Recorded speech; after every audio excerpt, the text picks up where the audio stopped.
80% de la population souffre un jour ou l'autre de douleurs dorsales aiguës. Quels en sont les symptômes, les causes et le traitement? Nous en parlerons dans ce journal. Et puis en Afrique du Sud, dans le bidonville de Cliptown, au cœur de Soweto, l'engagement pris par l'ANC au début de sa révolte contre le pouvoir de l'apartheid est resté lettre morte. Bonsoir et bienvenue dans le 19h. Toutes nos excuses pour ce retard indépendant de notre volonté. Le mal de dos est fréquent. Selon des études, 80 à 90% de personnes auront mal au dos au moins une fois au cours de leur vie et près de 12 à 33% de la population se plaint d'un mal au dos, de lombalgie dans la plupart des cas. Un problème de santé publique invalidant partout dans le monde. De très nombreux facteurs peuvent être à l'origine de maux de dos. Comment se soigne cette affection? Un médecin de Monaco nous l'explique dans ce reportage de Noussangari. Légère, persistante, passagère ou violente. Les douleurs dorsales sont les maladies liées au dos. Parmi ces maladies, la lombalgie, définie comme une douleur située au bas du dos, et le zona, qui se présente comme une éruption cutanée douloureuse sur le thorax, le dos, les fesses, la nuque ou le visage. Lombalgie et zona, des mots fréquents chez l'homme, au cœur d'une conférence publique dans la commune de Cocody. Animateur principal de cette conférence, Dr Philippe Brunner, chef du service de radiologie interventionnelle de l'hôpital Princesse Grace de Monaco. Il a passé au peigne fin les causes, les symptômes, les conséquences de ces maux avant de proposer un traitement, la stimulation des ganglions rachidiens DRG, une approche novatrice qui, assure le spécialiste, court-circuite la douleur. La radiologie interventionnelle, c'est utiliser donc des outils tout petits, des aiguilles qui font moins de 1,5 mm de diamètre, pour accéder aux confins de l'organisme, pour les biopsier, pour les traiter, pour enlever la douleur, pour redonner de la vie à la vie.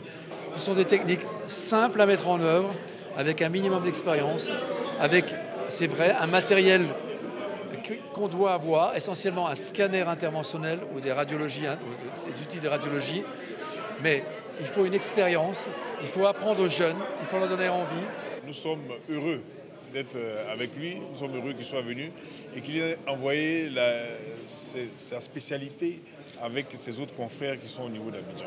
Donc nous pouvons que lui dire merci et je crois qu'il y a un partenariat que nous allons mettre en place entre son centre et les centres de Cocody d'abord, mais quand même parce qu'il faut que je voie Cocody d'abord, avec les différents CHU et les dispensaires, et ensuite écoutez, étendre sur la Côte d'Ivoire pour que tous les Ivoiriens puissent en bénéficier.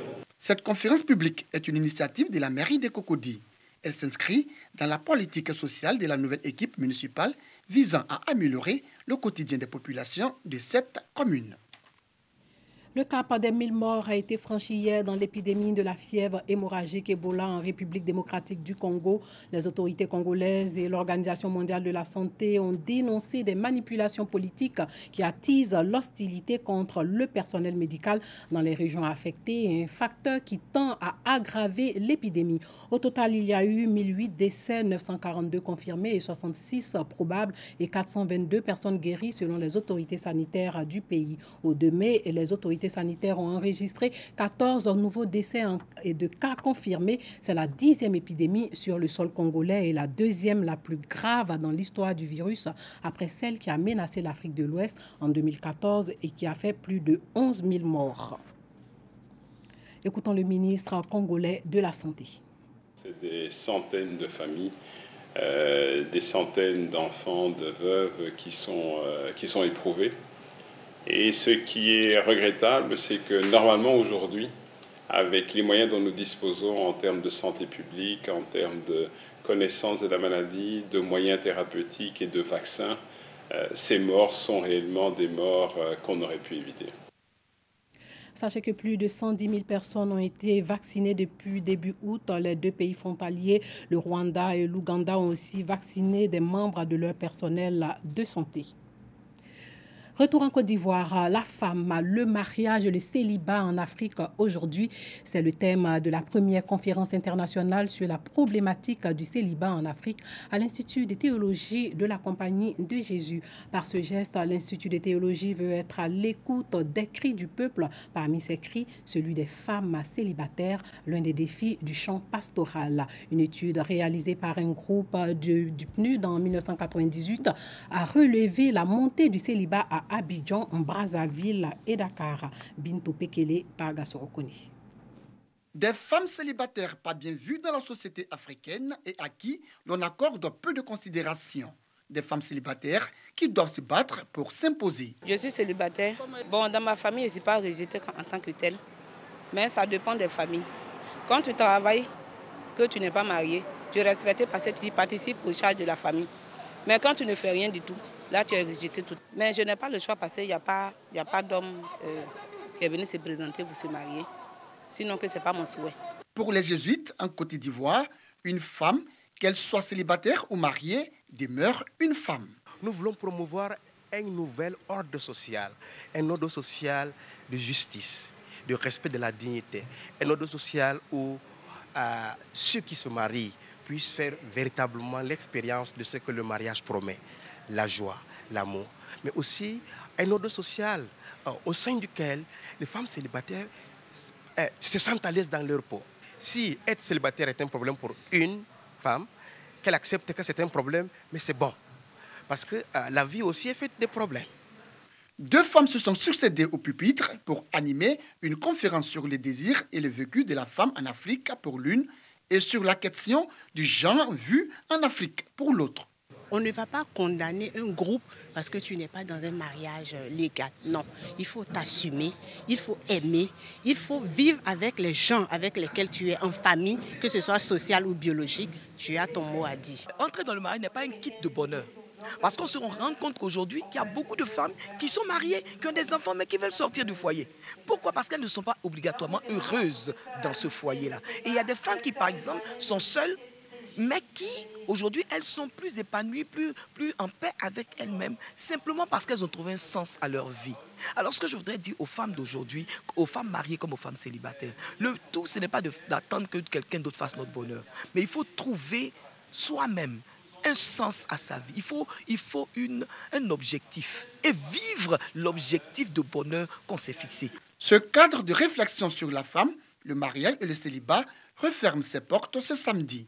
Pendant 3 jours, les panélistes ont partagé leur point de vue afin d'apporter un changement culturel, social, religieux et politique en matière de promotion de la femme célibataire et de la femme mariée en Afrique.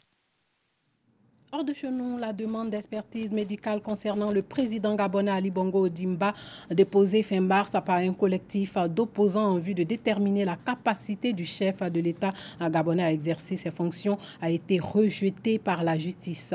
Le tribunal gabonais rappelle que seul le gouvernement ou à défaut les 2 chambres du Parlement peuvent saisir la Cour constitutionnelle en vue de constater la vacance de la présidence de la République ou l'empêchement définitif de son titulaire. Victime d'un accident vasculaire cérébral en octobre, le président gabonais a passé 5 mois de convalescence en dehors du Gabon au Maroc. Il était rentré le 23 mars à Libreville. Et puis les députés sénégalais ont débuté aujourd'hui l'examen d'un projet de révision de la Constitution devant mener à la suppression du poste de Premier ministre. Une initiative du pouvoir dénoncée par l'opposition et la société civile. Ce projet, entériné par la Commission des lois de l'Assemblée, porte sur au moins 22 articles de la Constitution et établit un nouvel équilibre entre les pouvoirs en renforçant le caractère présidentiel du régime sénégalais. Outre la suppression du poste de Premier ministre, l'autre grand changement serait que le président de la République ne pourra plus dissoudre l'Assemblée nationale, laquelle ne pourra plus déposer une motion de censure pour renverser le gouvernement sénégalais. En Afrique du Sud, la colère des oubliés des services publics se fait sentir. Au cœur de Soweto, dans le bidonville de Kliptown, on est loin des espoirs suscités par la fin de l'apartheid 25 ans plus tôt. Le manque de logements décents et la faillite des services publics Eau, électricité, assainissement constituent l'un des principaux reproches à l'encontre de l'ANC depuis sa prise de pouvoir en Afrique du Sud. 45 000 personnes vivent dans des conditions précaires au pied du monument de briques qui célèbre la Charte de la liberté. À quelques jours des élections générales du 8 mai, pas un jour ne passe sans que les populations d'un quartier en colère ne érigent des barricades et n'affrontent la police pour exiger du gouvernement le respect de ses promesses. La saison des manifestations a atteint son pic ces derniers jours, nourrie par des promesses non tenues des députés en campagne pour leur réélection. Voilà, c'est tout pour ce soir. Merci de nous avoir suivis et surtout, portez-vous bien.